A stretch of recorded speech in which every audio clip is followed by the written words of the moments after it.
आज हम लेखा शास्त्र में पाठ 10 मूल्यह्रास प्रावधान एवं संचय पाठ के अंतर्गत मूल्यह्रास की राशि को निर्धारित करने वाले तत्वों के बारे में अध्ययन करेंगे। मूल्यह्रास की राशि को निर्धारित करने वाले तत्वों में पहला तत्व है संपत्ति का लागत मूल्य। उस संपत्ति का वास्तविक लागत मूल्य जान लेना आवश्यक है जिसका ह्रास निकाला जाने वाला हो, अर्थात जिस संपत्ति पर हमको ह्रास ज्ञात करना है उस संपत्ति का हमको पहले वास्तविक लागत ज्ञात करना होगा। संपत्ति का लागत मूल्य बराबर होता है क्रय मूल्य धन परिवहन व्यय प्लस स्थापना व्यय। दूसरा हम देखते हैं मरम्मत व्यय। जब तक मशीन चलेगी तब तक अनुमानित मरम्मत व्यय का अनुमान पहले से ही कर लिया जाना चाहिए, जिससे कि ह्रास की गणना में आसानी होती है। तीसरा है संपत्ति पर किए जाने वाले पूंजीगत व्यय।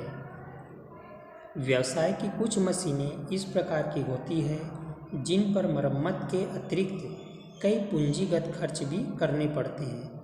ऐसी मशीनों का ह्रास निकालते समय इन व्ययों का विशेष ध्यान रखना पड़ता है। चौथा है संपत्ति का जीवन काल।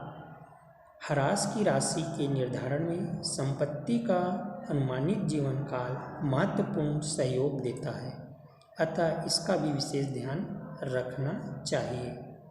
पांचवा है अवशेष मूल्य। मूल्यह्रास निकालने की आवश्यकता को ध्यान में रखकर किसी भी संपत्ति या मशीन के अवक्षय की राशि निश्चित करने के लिए उस संपत्ति के अवशेष मूल्य को ध्यान में रखना चाहिए। अवशेष मूल्य का अर्थ है अवशेष मूल्य वह मूल्य है जो संपत्ति के बेकार होने के परिणाम स्वरूप उससे बेचने से प्राप्त होती है, उसको हम कहते हैं अवशेष मूल्य। इसके बाद फिर हम देखते हैं अगला छठवां कंपनी अधिनियम का पालन करना। कंपनी अधिनियम 1956 की धारा 205 एवं 350 का पालन प्रत्येक व्यापारी को ह्रास की राशि निश्चित करते समय करना आवश्यक होता है। सातवां है परिस्थितियों का ध्यान। संपत्तियों की आंतरिक एवं बाह्य परिस्थितियों में भी परिवर्तन होता रहता है। व्यापार की परिस्थितियों के कारण भी संपत्ति पर कम या अधिक बोझ पड़ता है। संपत्ति का कितने समय प्रयोग होगा तथा वह कितने समय बेकार रहेगी, ह्रास की राशि निश्चित करते समय इसका ध्यान रखना चाहिए। आठवां है नए आविष्कारों का अनुमान। ह्रास की राशि तय करने के समय प्रत्येक व्यापारी भविष्य में होने वाले नए आविष्कारों का अनुमान भी लगा लेता है। उसे यह भी सोच लेना चाहिए कि कब किस परिस्थिति में नए आविष्कारों के कारण उसकी मशीन बेकार हो जाएगी। इससे यह कठिनाई अवश्य होती है कि वह आविष्कारों का सही अनुमान नहीं कर सकता। नंबर 9 है संपत्ति के विनियोग पर मिलने वाला ब्याज। पूंजी का वह भाग जिसे संपत्ति खरीदने में लगाया गया है उसे कहीं और विनियोजित किया जाता तो निश्चित ही इस विनियोजन से ब्याज प्राप्त होता। अतः प्रतिवर्ष संपत्ति के मूल्य में ब्याज जोड़कर मूल्यह्रास की गणना की जानी चाहिए। तो ये थी मूल्यह्रास की राशि को निर्धारित करने वाले तत्व। इसके बाद हम देखेंगे मूल्यह्रास और अप्रचलन में क्या अंतर है। मूल्यह्रास और अप्रचलन में निम्नलिखित अंतर है। पहला है कारण। मूल्यह्रास स्थायी संपत्ति के निरंतर उपयोग, दुर्घटना, समय आदि के कारण उत्पन्न होता है, जबकि अप्रचलन जो है वो नवीन आविष्कारों के आने से अप्रचलन उत्पन्न होता है। दूसरा है निश्चितता। इससे संपत्ति के मूल्य में कमी निश्चित होती है मूल्यह्रास में, जबकि अप्रचलन में इससे संपत्ति के मूल्य में कमी अनिश्चित होती है। तीसरा है लेखा। मूल्यह्रास इसका लेखा लाभ हानि खाते में किया जाता है।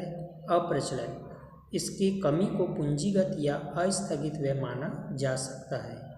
चौथा स्वभाव मूल्यह्रास इससे संपत्ति की उत्पादन शक्ति में धीरे धीरे कमी आती है। अप्रचलन से संपत्ति के मूल्य में एकदम कमी आती है। पांचवा निष्कर्ष, मूल्यह्रास। मूल्यह्रास में अप्रचलन शामिल हो सकता है, जबकि अप्रचलन में मूल्यह्रास को शामिल नहीं किया जा सकता। तो ये 5 अंतर थे मूल्यह्रास और अप्रचलन में। फिर अगला अंतर देखेंगे मूल्यह्रास और उच्चावचन में। पहला है कारण। मूल्यह्रास निरंतर उपयोग, समय आदि कारणों से संपत्ति के मूल्य में होने वाली क्रमिक व स्थायी कमी मूल्यह्रास है। जबकि उच्चावचन बाजार में संपत्तियों के मूल्य परिवर्तन के कारण यह कमी होती है। दूसरा है निश्चितता। मूल्यह्रास से संपत्तियों के मूल्य में होने वाली कमी निश्चित होती है, जबकि उच्चावचन में मूल्यह्रास में होने वाली कमी अनिश्चित होती है। तीसरा लेखा। मूल्यह्रास का लेखा लाभ हानि खाते में किया जाता है। उच्चावचन इस प्रकार की कमी का लेखा नहीं किया जाता है। चौथा स्वभाव मूल्यह्रास, इससे संपत्ति की उत्पादन शक्ति में धीरे धीरे कमी आती है। उच्चावचन में संपत्ति के मूल्य में अस्थायी रूप से कमी आती है। पांचवा निष्कर्ष, मूल्यह्रास में अप्रचलन व उच्चावचन शामिल हो सकते हैं, जबकि उच्चावचन में ह्रास और अप्रचलन को शामिल नहीं किया जा सकता। तो ये थे अंतर मूल्यह्रास और उच्चावचन में। इसके बाद हम देखेंगे अप्रचलन और गत प्रयोग में क्या अंतर है। पहला है कारण। अप्रचलन नई संपत्ति के आविष्कारों के कारण पुरानी संपत्ति का अप्रचलन हो जाता है। गत प्रयोग समय के व्यतीत होने से पट्टे पर ली गई संपत्ति का ठेका आदि का मूल्य कम हो जाता है।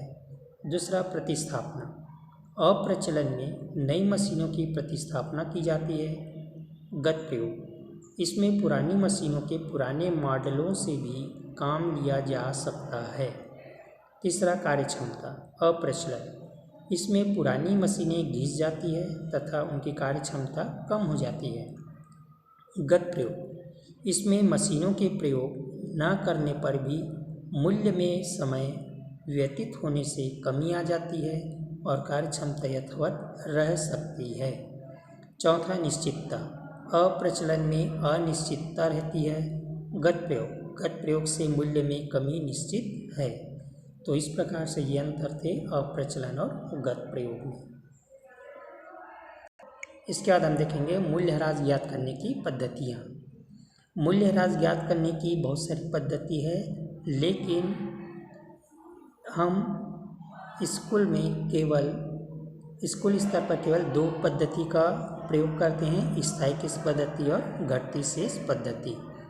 तो यहाँ पर बहुत सारे पद्धति का नाम दिया, जिसमें बताता हूँ। पहला है स्थायी किस्त पद्धति, दूसरा घटती शेष पद्धति, तीसरा वार्षिक वृत्ति पद्धति, चौथा ह्रास कोष पद्धति, पांचवा बीमा पॉलिसी पद्धति, छठवां वार्षिक मूल्यांकन पद्धति, सातवां ह्रास मरम्मत व नवीनीकरण के लिए एक रकम निकालने वाली पद्धति, आठवां प्रयोग या मिलों वाली पद्धति, नंबर 9 कार्यक्षमता घंटा प्रणाली, नंबर 10 गोलाकार पद्धति।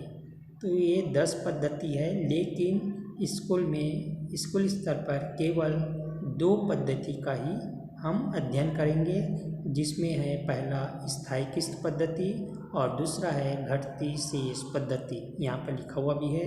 इस अध्याय में पाठ्यक्रम के अनुसार केवल स्थायी किस्त पद्धति एवं घटती शेष पद्धतियों का ही अध्ययन किया गया है।